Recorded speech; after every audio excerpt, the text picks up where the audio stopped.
We are looking at how to pronounce this word, both in British English and in American English, as the two pronunciations differ slightly.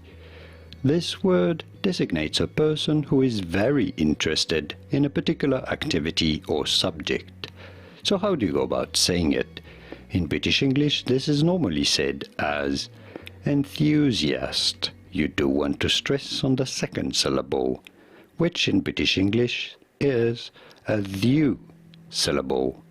Enthusiast, as in THYOO, enthusiast, enthusiast. That's in British English. In American English, however, this is usually said as enthusiast, with a "thou" sound as the second syllable, as in THOO. Enthusiast in American English versus enthusiast in British English. Did you get it? Let me know in the comments.